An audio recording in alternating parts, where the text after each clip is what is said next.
Welcome to the Productivity Podcast. We're back for another episode of Productivity Insights, and again, as ever, joined by Sue. Hi Sue, how are you doing? Good, thank you. So before we kick off today in terms of activity study, which is something we were going to talk about following on from the other bits we've been talking about in terms of efficiency study and Role study. I want to touch on just some bits that have been happening in retail since we last spoke. So quite a bit's been going on. There's quite a few bits that revolve around the supermarket. So Sainsbury's doing a couple of bits. So they're rolling out £2 fruit and veg boxes to allow customers to buy surplus products at a reduced price, which is great.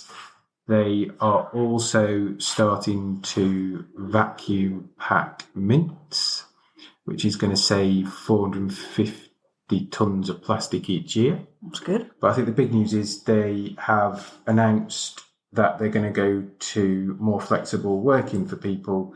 So store managers, those in head office, those working in the warehouses can work there 37.5 hours over 7 days if they want to, including Saturdays if you were kind of Monday to Friday based.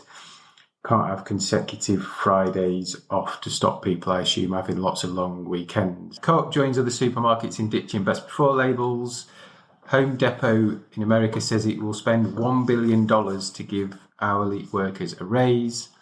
Hermes set to offer 19,700 employees a £3,500 bonus.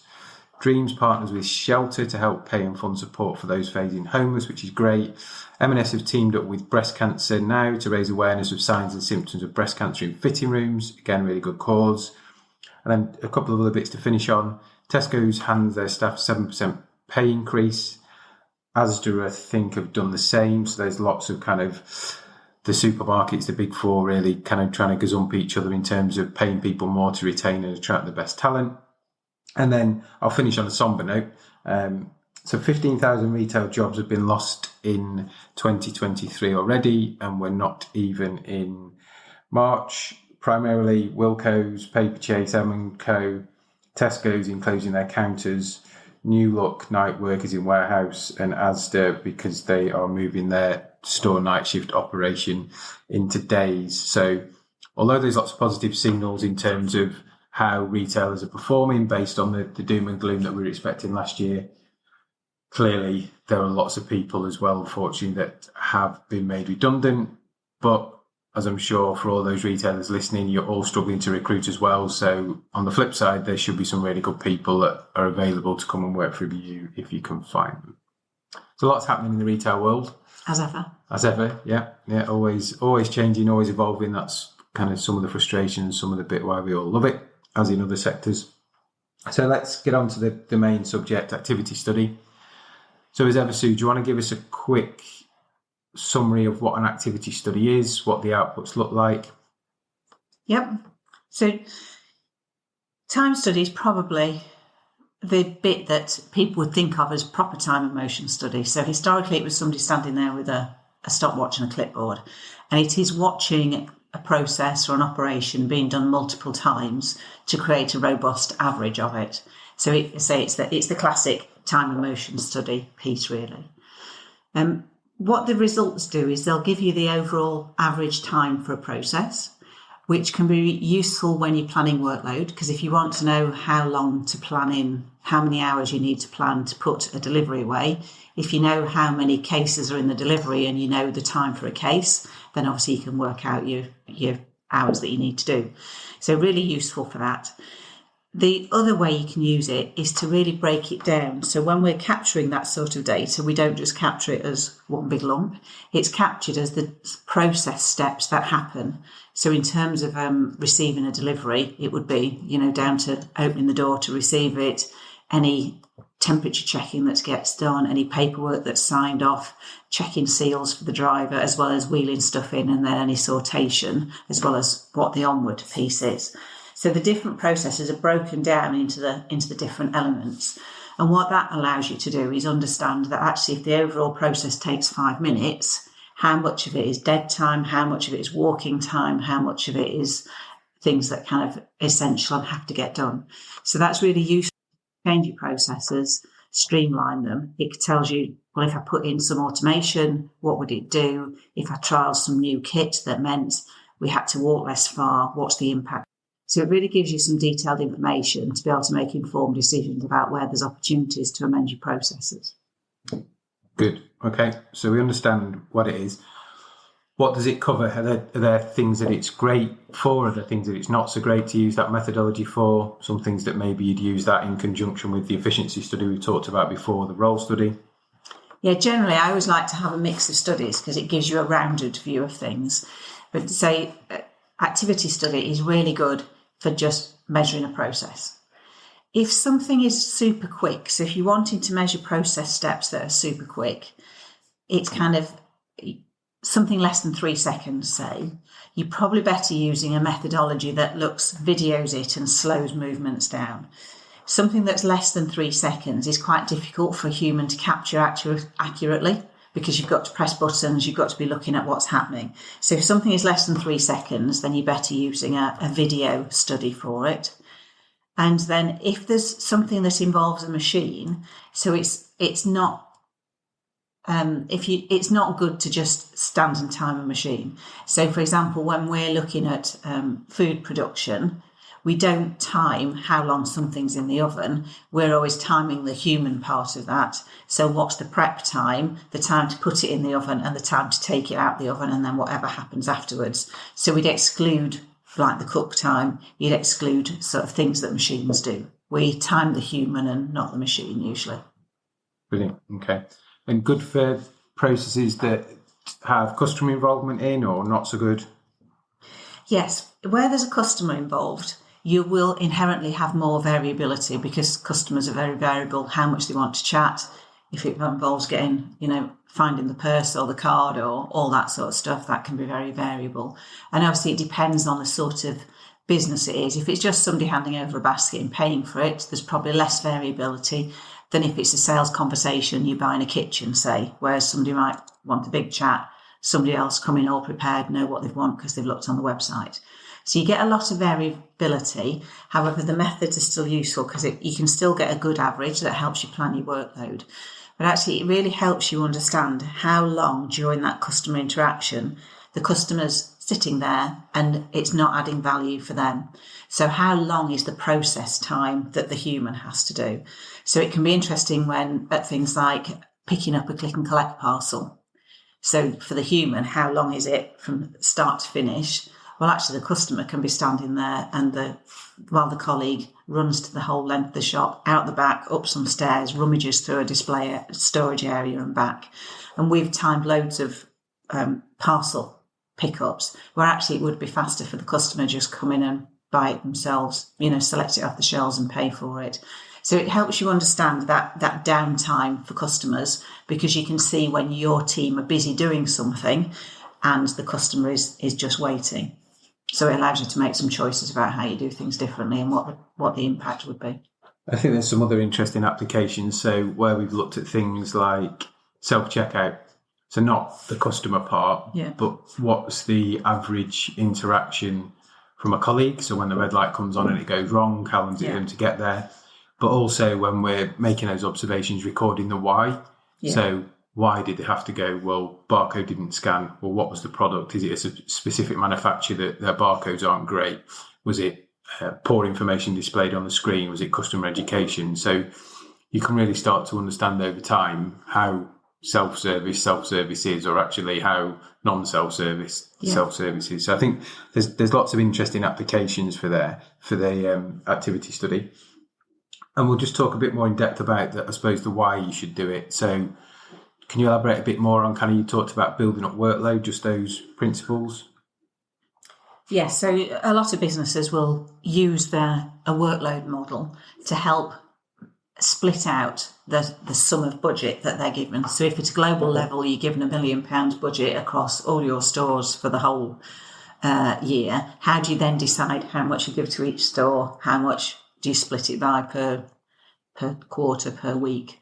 And actually workload gives you the fair way to do that, because if you know that it takes, however long to serve a customer, and this shop serves 20 customers and the other one serves 30 customers, it allows you to give a much fairer split of the workload. So that's it in principle. It's understanding if you know a process takes X amount of time, you know how often it's done, then you can really fairly calculate what the workload is.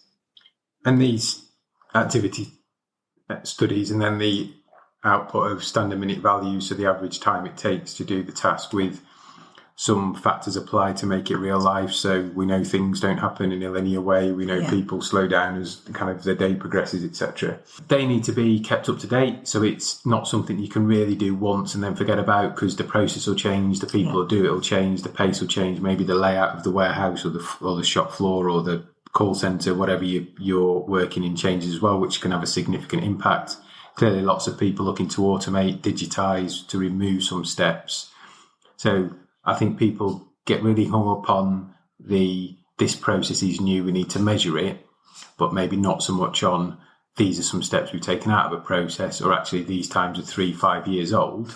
I mean, if you think 5 years ago now, even 3 years is pre-pandemic, and a hell of a lot's changed for everybody.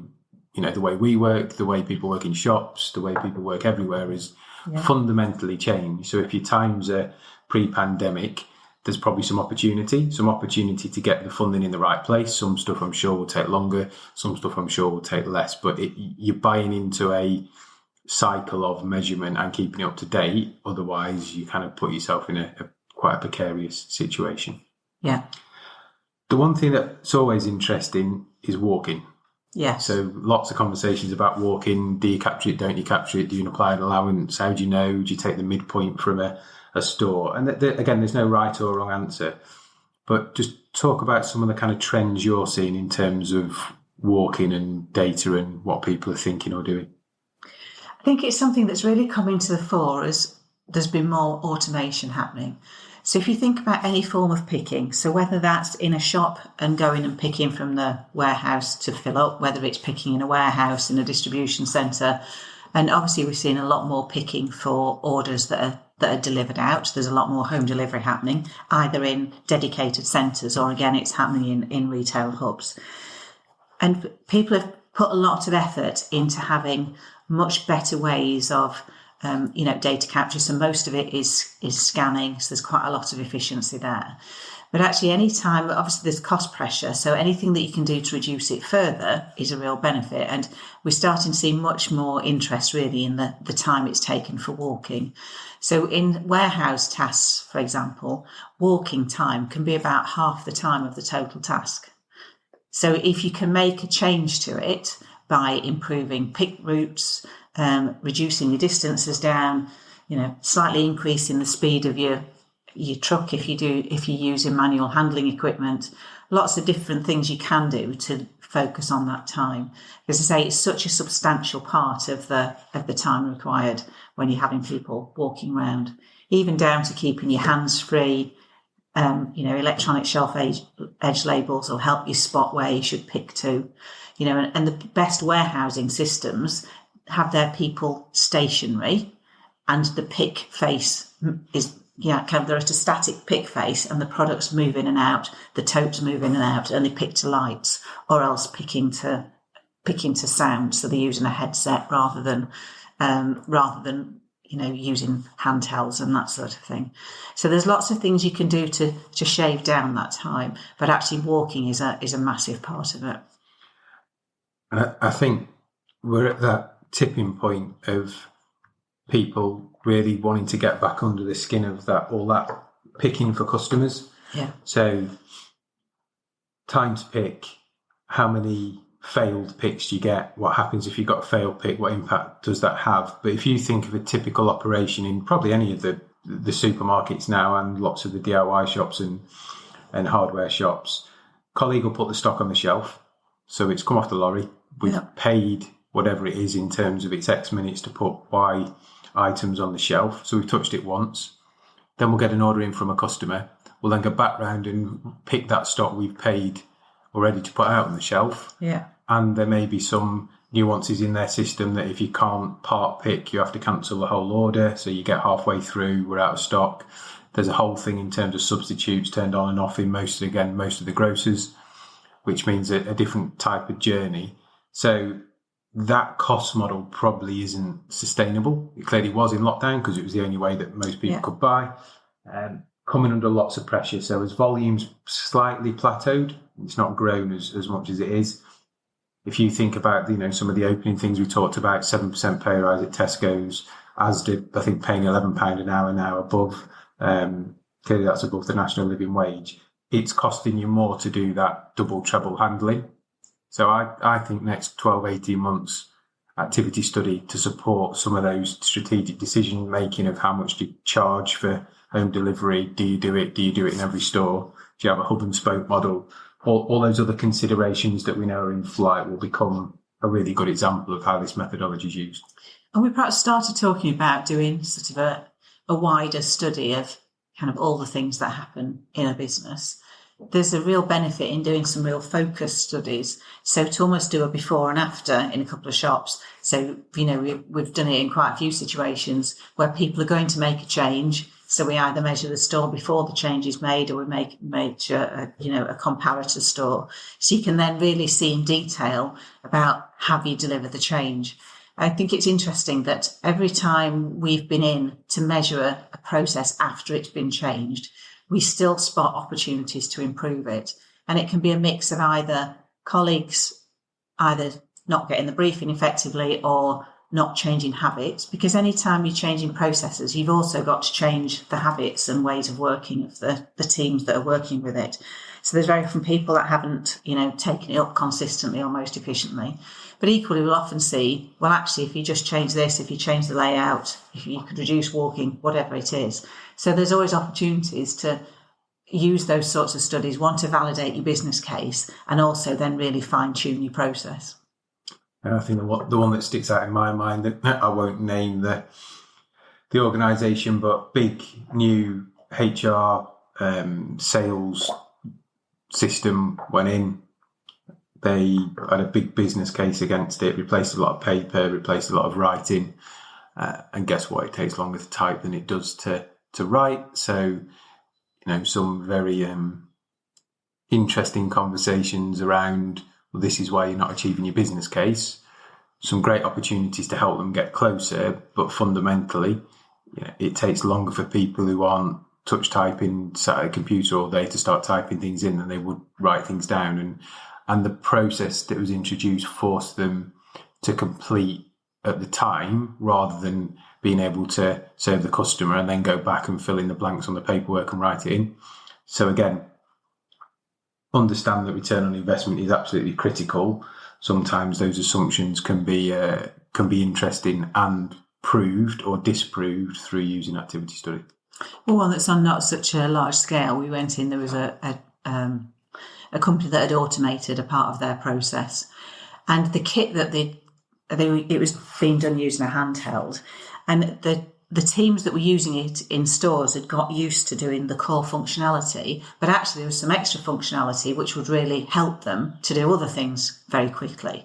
And in the briefings that had gone out, people had almost taken on board the things that I have to do now because things have changed, but the rest of it felt a bit optional. And so they weren't using it. So when we were in there, we were saying, well, did you know you could do this instead of that? And it was like, it really helped them. So it flagged up an opportunity to change how they were doing the briefing into people. But actually, it really meant it improved the benefit case delivery, because instead of just accessing part of the potential benefit, it meant they were able to access all of it. And there's a lot that you can pick up. I mean, we know from our time working in retail head offices, you can go and do a head office visit and you can pick up loads of stuff about how you could improve things. I think there is something really useful about having a trained analyst there standing, for a good few hours, couple of days maybe, actually observing and seeing what's happening and interacting. The benefits of that longer time frame of observation really highlight some extra things that I don't think you always spot if you're there for a couple of hours for a head office visit. No, absolutely. So we'll pause there until the next episode. So we've covered role study, efficiency study, activity study in the first 3 episodes. We'll cover one of the other methodologies in the next one, and then we'll move on to things like workload modelling. We'll look at some of the other productivity initiatives that we're looking at and keep up to date with kind of what's happening in the general market. So thanks again, Sue, and we'll speak on the next episode. Okay, bye.